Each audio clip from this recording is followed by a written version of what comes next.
I'm Coach Corey Wayne, and this is my video coaching newsletter. And the topic of today's newsletter is going to be relationship deal breakers. Well, I've got an email here from a woman. She's been dating her boyfriend off and on for about 5 years now.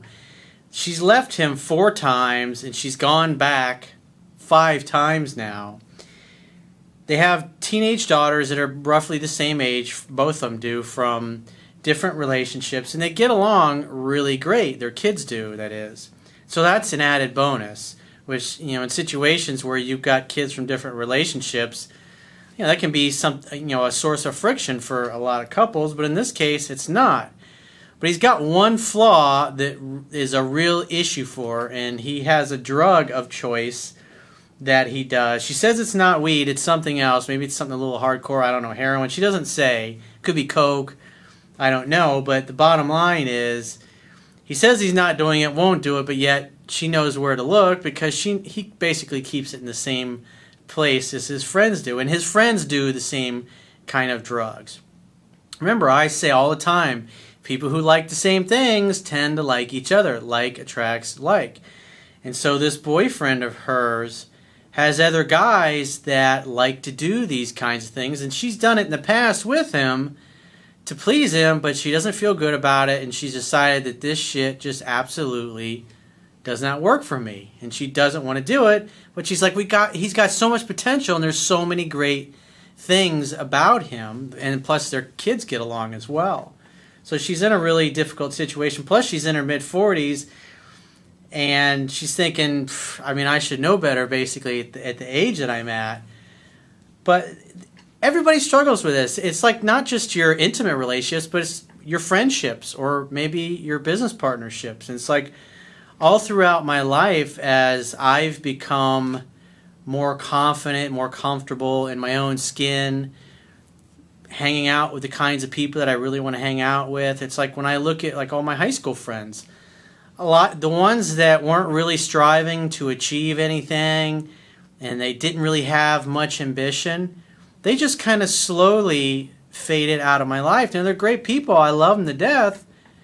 But at the end of the day, when you think about it, being successful at anything in life, whether it's a career or building your business or relationship, you're going to have people that you're just simply going to outgrow. As much as you care about them and love them, if they're not making progress in their life, in other words, if you're kind of pulling away from them, so to speak, it's just the natural tendencies. People can feel you slipping away, and they're naturally going to try to drag you back down to their level or keep you at their level, because when they see that not only do they fear losing you, but what happens is you become like a giant reflection back to them. In other words, if you become really successful or you're striving to be successful, then you're basically a reflection to them of how they're not successful. And that makes them feel uncomfortable. And so what they typically try to do is sabotage your success or talk you into being just like them. If you got friends that you're in a relationship and you got friends that are single and they want to party all the time, they're always going to be trying to get you to go out and go party and go drinking and do those kinds of things with them, even though that might not appeal to you. And vice versa, when you have friends that are in relationships, whether it's a good relationship that they're in or a bad relationship, they want everybody else to get into a relationship because it makes them feel better about the choices that they've made. And if you have friends who have really crappy relationships or they're with mediocre people and you're wrestling trying to determine whether or not you should stay with the person you are because they don't really do it for you, if you go to that person who has a mediocre kind of relationship, they're going to give you all kinds of excuses why you should settle and stick with the person that you're really with because they've made that same kind of decision. So it's very important, the people that you surround yourself with, because it's like what Tony Robbins says, the quality of your life is in direct proportion to the expectations of your peer group. And it's also in direct proportion to the quality of the people who you consistently spend your time with. And obviously this woman really cares about this guy, but obviously the drug problem is a real issue. And on top of that, she's got her teenage daughter. They've lived together on numerous occasions when things have been going well. That's not a good positive influence that you want on your teenagers, having people like that, because then they see that you hang out with people like that and you're doing the kinds of things that they're doing, especially if it's like hardcore drugs. That's what you're teaching your kids, and those are the kind of people that you're teaching your kids to hang around. But if you want more for yourself and you want more for your children, unfortunately at times you're going to have to back away from those kinds of situations. And it can be sad when you look back as you get older and you look back in your life, all the people that have come and gone. But the bottom line is the universe will bring you people that have similar goals, that have similar values. But you've got to be willing to let people go from your life who just are not going to help you get to where you want to be. Because if you're surrounded by people whose goals and where they want to be 5, 10, 15, 20 years from now isn't even close to being the same direction or place that you see yourself in, it's hard enough getting there and staying on the path. If you got people who are used to settling and you're trying to better yourself, they're going to constantly be giving you reinforcement of settling because that's what they've done. And if by getting everybody around them to do the same thing and make the same choices, it justifies their mediocre vanilla way of living, if you will. But if you hang out with people who are more successful than you are, who have more money, who have better quality relationships, who have better quality friends, they'll literally pull you up to their level. It's like if you want to become a better tennis player, play with people who are better at tennis. Or if you want to be a better golfer, play with people who are better golfers than you are. So I have a quote that I wrote, and then we're going to go through her email and see what's going on. And the quote says, in all of your personal and professional relationships, you have one fundamental decision to make about the way people are. Can I accept them with all of their flaws, faults, shortcomings, idiosyncrasies instead of trying to change them or expecting them to change in the future? People don't change who they are. They may become a better version of themselves over time, but it's not your job to fix them or make excuses for their bad habits, such as drug or alcohol abuse, dishonesty, cheating, or generally having low expectations and standards for themselves. You should date people for who they really are, not their potential. Remember the quote that Ayn Rand said, you can ignore reality, but you can't ignore the consequences of ignoring reality. And that's partly what you'll see in a minute when I go through her email, that's kind of what she's doing. Why? When you want reality or other people to be different than they really are, you will suffer. It's hard to leave someone you truly love and care about when they simply cannot live up to your expectations and values, but in the long run, it's always better to focus on finding someone who matches your ideal instead of trying to polish a turd. So many people do this. So many men and women do this. You see women get into relationships with guys who are married. Vice versa, you see guys get into relationships and have affairs with women who are married. And they keep buying the BS line that things are going to change, just a little bit more time. And the bottom line is the person that they're involved with just simply has no integrity. And by focusing on your outcome and the type of person, the type of relationship you want to have, instead of trying to make that person into what you want or convincing them to be the way you want, you'll be able to let that go and move towards what you want instead of sitting around waiting for that person to change, which just, people don't change who they are. Just like I said in the quote, they may become a better version of themselves, but they don't change who they really are. A dishonest person who cheats, who lies, who tends to be narcissistic and selfish, that's the way they're always going to be. And if they're an adult, like especially in this case, this guy's like 45 years old, or he's 46 actually. I mean, he's been emotionally conditioned to be this way his whole life. And she's already given 5 years of her life to this guy, and what's changed? And plus on top of that, he's lying about it. So she says, hi Corey, I've been seeing a guy for 5 years on and off, and just reading that sentence makes me feel embarrassed because yes, I've left 4 times and gone back a 5th. So it's like deep down, she kind of already knows what she should do. But again, if you've got friends that, if she's got a bunch of girlfriends that are settling and have mediocre relationships, or are dating guys that have similar kinds of problems, maybe her girlfriends don't have boyfriends who have drug problems, but maybe they're lazy as hell and they don't take care of themselves, or they hate their jobs, and they think, oh, this guy's so great, he could be so awesome if he just applied himself, or if he just changed his job. And so it's like they're trying to fix people. And you should definitely, for the woman who wrote in, I would definitely look up codependency. Because it's such an interesting topic, because if you came from a family where there's drug or alcohol abuse, or there's something, psychological problems or whatever, and everybody in the family just tends to cover it up and sweep shit under the rug, or people have problems that you may have grown up in a family like that, and everybody's always trying to fix their problems or change things, without realizing it, you'll be attracted to that same kind of relationship dynamic. And that's one of the types of questions I start asking people when I hear them tell me about these kinds of situations. I ask them to tell me about, I explain that to them. I give them some links to go look it up, and then when they start thinking about it, there's usually some kind of pattern, because all of us human beings, we're the result of patterns. We learn behavior. We learn from whoever we grow up around.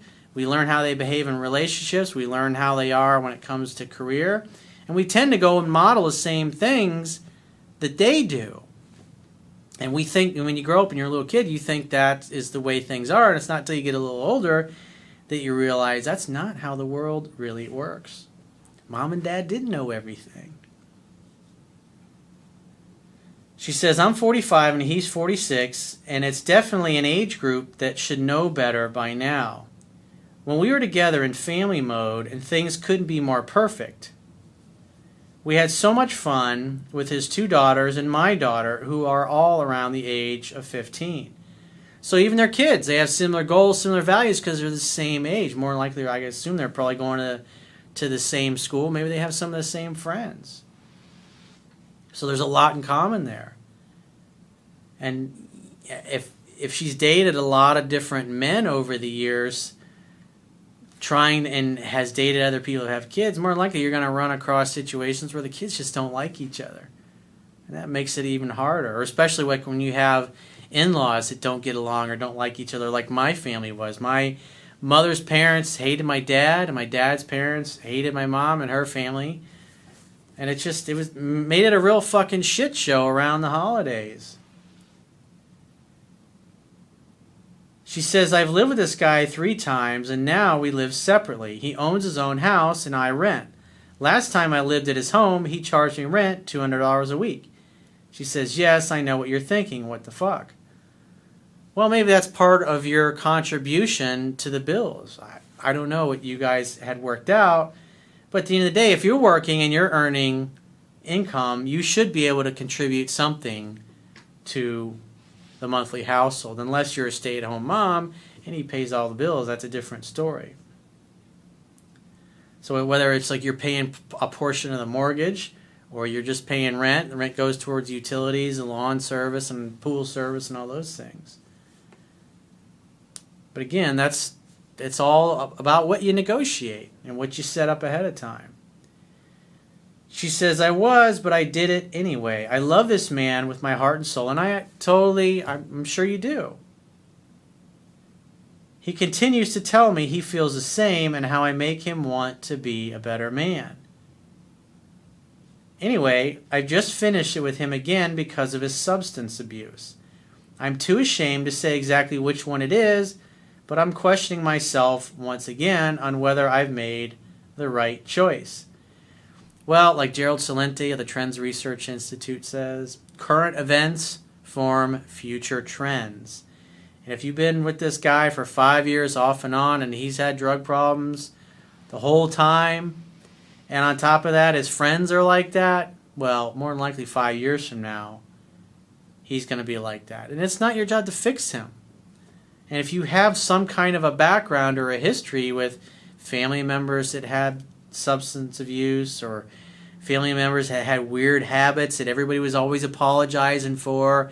If mom was always verbally abusive to everybody in the family and everybody just kind of covered that up and changed the subject or put up with it or made excuses for it instead of sitting down and saying, hey, don't talk to me that way, it's not cool. You'll get into relationships with people who are verbally abusive in the same way just because that feels normal to you. Like for me, I grew up in a family where there's no affection, there's no I love yous, there's no hugs, no nothing. And so when I was younger, without realizing it, I was seeking out women that were in situations where they either had boyfriends or they weren't interested. And if I thought if I just liked them enough and was nice enough and I did enough things for them, that they would like me. And it never worked out that way. But because I was emotionally conditioned to think and feel that way, that felt totally normal to me because I never got any affection and love in the family that I grew up in.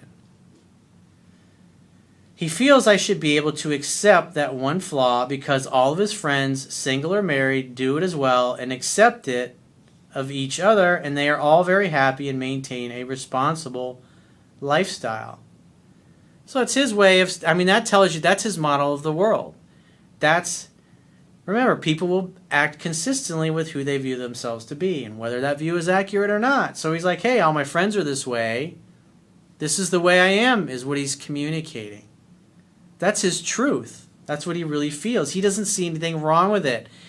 And you can talk to anybody who's an addiction specialist and helps people with these kinds of things, and they'll all tell you, unless the person gets to a point where they say, hey, I need help, or this doesn't work for me, I'm not going to do this shit anymore, unless they decide they want to get off the drugs, no amount of you being a great girlfriend is going to make him want to do that. He has to decide that. But if his friends all do it and he thinks it's normal, and he's 46 years old at this point, that's the way he is. That's the way he views it. Even if he says, I'll give it up for you, I'll give those drugs up for you, he's always going to go back and do it. When I was growing up in the 80s, if you have heard of the band called the Bee Gees, well, there was one of the younger brothers. All four of the brothers from that family were incredibly musically talented. And Andy Gibb was the young one, young, good-looking, had all these hits in the 70s and the early 80s, and he was dating a very famous woman at the time, Victoria Principal. And I can't remember if it was coke or he did all kinds of drugs. And she was in the same thing. She went back and forth, she loved the shit out of this guy. He was a handsome dude. He was successful. He was a brilliant musician. But she's like, you got a choice. Either choose me or choose the drugs. And she's like, he chose the drugs. And he ended up dying of an OD a few years later. She just got to a point where she's like, I've given him enough chances. He's made his choice. He didn't, even if he went to rehab or said, I'm not going to do this anymore, he always went back because that was his nature. And unfortunately, it killed him. But she stood up for herself and said, that's it. Enough is enough. I've done it with him as well to please him, but then beat myself up with shame and just know it's not right for me. Well, if you know it's not right for you, that is your truth. For him, his truth is these drugs are okay and you should just get over it. But for you, you're like, I don't want anything to do with it, and I don't want to teach this to my daughter that this is okay as well. And that's the most important thing. Because if you're bringing your daughter around that's what you're telling her. That's what you're teaching her, that it's okay to date men like this. And if you don't do something about this now, you're creating a situation where your daughter may grow up and go out and date the same kind of guys that have the same problems as you have. What your daughter really needs to see is you with a guy who's got his shit together. But the only way you can meet a guy like that and have that kind of a relationship that you want is if you create a space for them. But you can't create a space if you're putting the vibe into the universe that it's okay that you date a guy who's got a drug problem. That's reality. It's just like expecting, I've broken up with girlfriends over the years for all kinds of reasons. I'm very into taking care of my body and eating healthy and exercise, and I'm not always perfect with it, but I've gone out with women that you're like, oh, I totally agree with all the stuff you teach about dating, relationships. But yet, when it comes to eating healthy, it's like, oh, that's stupid. I don't want to do that. And they want to get, beer all the time or wine all the time. Or it's like, I don't mind drinking every once in a while, but I don't want it to be a habit like where every single freaking time I go out, we're drinking or we're eating fried food or we're eating crap. It's just not what I want. I don't want that kind of influence. I want somebody it's like the kind of women I really like dating and having relationships, or they share similar values when it comes to health and eating right, or dating women that will talk things out versus women that want to argue and create problems, or they get defensive or they get butthurt over the littlest thing. It's like you have to know who you are and what you want and what your minimum standards are going to be. And once you know that and you're comfortable with that, you can't tolerate the bullshit in your life. And as hard as it is, as much as I know you love this guy, it's like, I've had several girlfriends I love the shit out of, and it's tough. It's tough to end a relationship, but you got to look at the person for who they really are. You can't expect them to change. You say, hey, it's been a great experience. I'm going to remember these memories for the rest of my life. It's fucking spectacular. Personally, I don't have any regrets in life. I mean, it's amazing, all the experiences. I look at everything that happens in life, good, bad, everything, as it's what made me who I am. So you can't feel bad about yourself or guilty. It's really about becoming strong enough to be who you are and not be influenced by people that are trying to drag you down to their level, because most of the people you're going to encounter in life are going to have low standards, and they're going to want to keep you at their level. You got to be really careful about who you allow into your inner circle. I no longer want to do it, and there are some drugs of choice I accept for him to do, but just not the one he thinks he has a handle on. I got him off chronic, but I can't get him off this one. So what does that tell you? That her mentality is, I got to fix him. I got to make this guy into what I want. And if I could just fix this part about him, he'll be perfect. More than likely, there was somebody in her childhood or in her family that everybody was trying to fix or cover up for, whatever it happened to be, that maybe they were a hoarder. They hoarded all kinds of shit. I had a old business partner who was like that. The guy had 3 different houses, and there were like sheds out behind every single house. And every one of them was full of crap, and he had padlocks on it, and he rented these things out, and he told his tenants, like, you can't touch what goes in this shed. And it's just garbage. It's just crap. It's like, hey, there's a piece of, 3-foot 2x4. I may need this someday. I mean, he would literally go to garage sales and go, I might need this someday, and buy stuff. You're thinking, what the fuck? I remember him telling me one time one of his tenants cut the padlock off because in open it looked in there, and he took half the shit out and stuck it out by the road so the garbage man could pick it up. He went fucking ballistic. Just fucking totally sent his ass into orbit, and he fucking kicked the guy out. He evicted his ass. And no, it's not grass. It's worse, which he can't go without for more than a month max. He said if it meant losing me again, he wouldn't do it.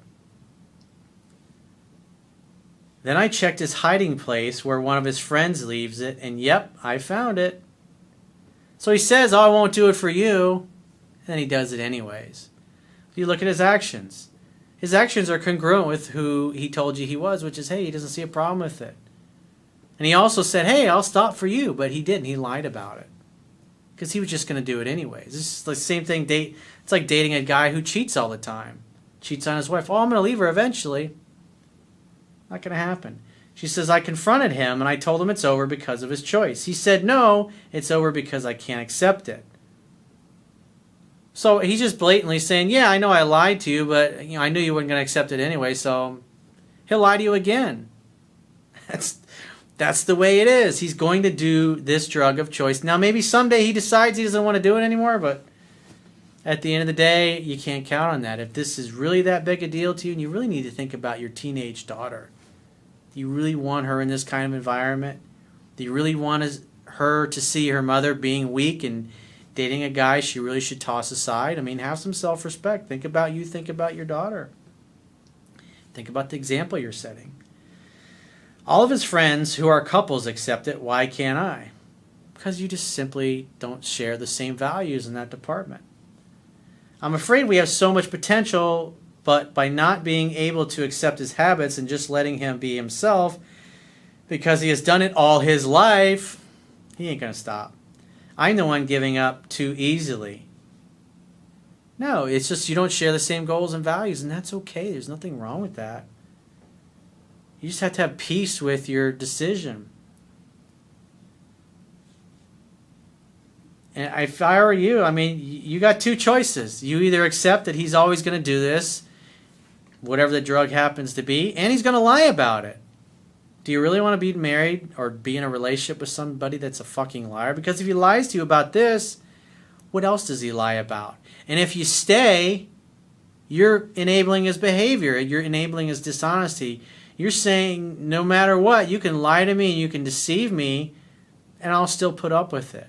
So you're literally inviting him to continue disrespecting you and the promises he's made to you. That's not going to ever make you feel safe and comfortable being in a relationship. You're never going to trust this guy because he's violated that trust, and God knows how many times it's happened. 5 years. So your choice is you either accept him the way he is and put up with it, or you leave because you don't have the same goals and values. And you think about your kid, you think about your daughter and the example that it sets for her. You only got a few more years before she's out of the house and off to college and living her own life, so make the most of it. Make yourself happy and give her something to strive for. Use the tools that are in my book. Use the wisdom that you're learning. But you got to create a space for the right person. And as long as this guy is in your life and you put up with it, that's what you observe, you participate in. So even if you're not doing the drugs, you're still participating in that vibe, in that energy, and therefore you're going to continue to attract it into your life, and you're creating that vibe for your daughter as well. It's definitely something to think about. So if you'd like to get my help personally, the quickest way is to go to my website, click the products tab at the top of your screen on any page of my website, and choose whichever coaching option works for you. And I will talk to you soon.